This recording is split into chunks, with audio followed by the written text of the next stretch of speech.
9 juillet 2010, les reboiseurs du monde ont lancé l'activité Reboiseurs d'un jour, afin de faire connaître au grand public ce métier méconnu, mais si important pour l'environnement, pour les communautés et pour l'économie.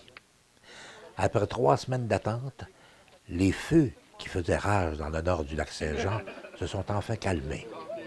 Alors que la canicule se poursuit, 6 personnalités publiques de la région ont décidé de relever le défi, de chausser les bottes de reboiseurs pour la première fois de leur vie. Accompagnés d'un reboiseur professionnel, ils ont vécu les vraies conditions de reboisement tout au long de la journée. Départ à 6 heures du matin, plus de 80 km de chemin forestier dans la grande forêt boréale, la chaleur, les mouches, mais surtout le sentiment d'accomplir quelque chose de spécial pour les générations à venir. Journée typique de reboiseur, c'est de commencer tôt le matin, très tôt le matin, peu importe les conditions climatiques. Donc, qu'il neige, qu'il mouille, qu'il pleut, qu'il fasse 40 degrés, on part 5-6 heures le matin. Tout le monde dans l'autobus, contrairement à ce qu'on a vu aujourd'hui, où ce que tout le monde parlait, parce que c'était un peu... c'était enjoué. Les gens étaient heureux de venir passer une journée en forêt, mais normalement, les reboiseurs sont un peu au courant de ce qui les attend, les conditions, les mouches.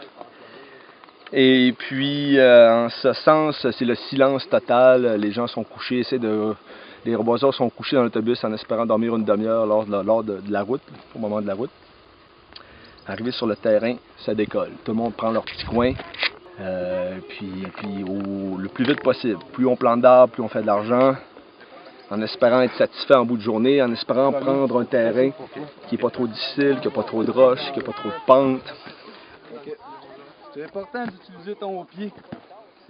Il faut déposer l'arbre comme la graine, comme un précieux. Donc, si tu vas le déposer à la bonne place, dans les bonnes conditions, tes rendements vont être pas mal meilleurs. C'est comme ta pièce que tu déposes à la bourse.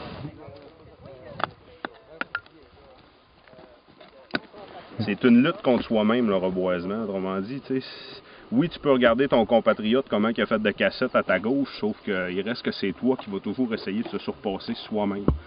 Puis là, on fait une journée, mais une saison de plantage, c'est toutes les semaines, c'est tous les matins. Ça vient que c'est plus le geste de reboiser en soi qui est difficile, mais bien de perdurer. C'est ça, il y en a dans toutes les tranches d'âge, je te dirais jusque dans la cinquantaine passée même. Là. Ce sont plus des exceptions. Mais la moyenne d'âge sur un camp de reboisement, c'est quand même 25 ans, je dirais 25, 26 ans, 22, là, il y a beaucoup de 18, 19. Bon, j'aime travailler en forêt. Ouais, d'être dans le bois. Lequel, ouais, pour faire reboisement, technicien, j'aime travailler en forêt. C'est bon. Est-ce que tu penses changer de métier? Pas du tout. Non? Je crèverais de faim, c'est sûr et certain. Je pense que là, il va laisser ça aux plus jeunes. Là. Tout à fait la forme. Là, j'aurais bien la volonté, mais je n'ai pas la capacité, puis je n'aurais pas le courage, je pense, de faire les journées de nous. Là. Ouais, j'ai 20 piastres de fête, là, ça fait que je suis bon pour une poutine et une grosse bière. C'est bon. Mais là, mon loyer n'est pas payé, puis mon temps. Dans le fond, Marie, là, t'es rendu, là, t'as presque fini ta première cassette, il t'en reste 45. Fait qu'à 46, dans du 45 pain gris, là, à 9,50, 9 cents et 50 le plan, ça t'en prend grosso modo 46 pour faire 200 $, qui est comme, t'arrêtes pas ta journée tant que t'as pas ton 200, c'est comme un minimum, là. Un bon planteur, je veux dire qu'un bon planteur, c'est environ 3 000 arbres. 3 000 arbres par jour? Oui, c'est ça. Ah oui, fait que dans une saison, ça en fait pas mal. Ça en fait pas mal. On peut tomber rapidement aux centaines de milliers, puis après quelques années, tomber dans le million, c'est possible.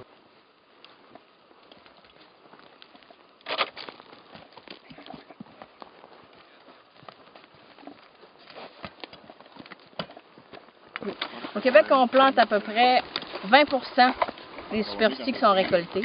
Fait que ça veut dire qu'il y a 80 qui se régénèrent naturellement. Donc, après coupe, il y a tout le temps un inventaire qui est fait de savoir la régénération qui est déjà installée.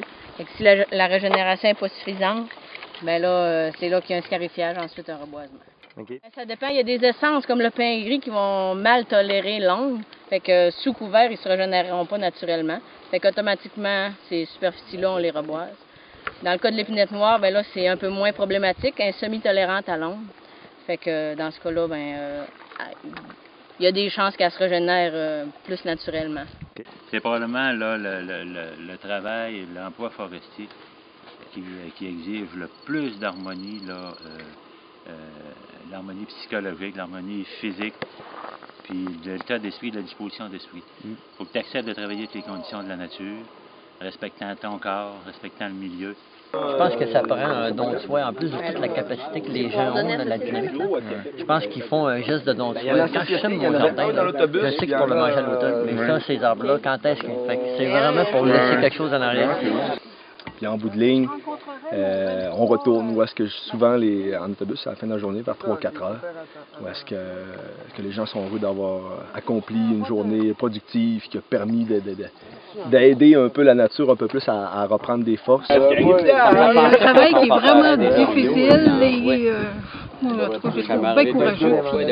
Ça intéressant, ça nous permet de constater comment est-ce que les travailleurs de la forêt méritent d'être considérés de notre société moderne. Deuxièmement, considérant la crise forestière et les difficultés de diversifier notre économie, ça nous permet de savoir que finalement, si on ne s'en occupe pas de notre forêt, on n'a pas d'avenir. Puis c'était original parce qu'il n'y a pas eu de cachette, on n'a pas maquillé personne. On l'a vu vraiment à l'heure. Moi, ça m'a impressionné. La journée a super bien été. Je pense que le monde est heureux. Le monde ils ont eu des émotions. Là, ils ont eu chaud. Gang, on a planté près de 4005 arbres, plus 4050 arbres. Moi, je trouve que c'est une belle leçon. Ça, il faudrait multiplier. Dans chaque région, il faudrait que les leaders, les gens qui prennent l'autorité, qui peuvent influencer l'opinion publique, le vivent ça. À chaque jour, le reboiseur pose un geste important, celui de mettre un arbre en terre. Ainsi, il contribue à améliorer la qualité de notre environnement. Il prépare l'économie de demain. En fait, il assure un avenir meilleur pour les générations futures.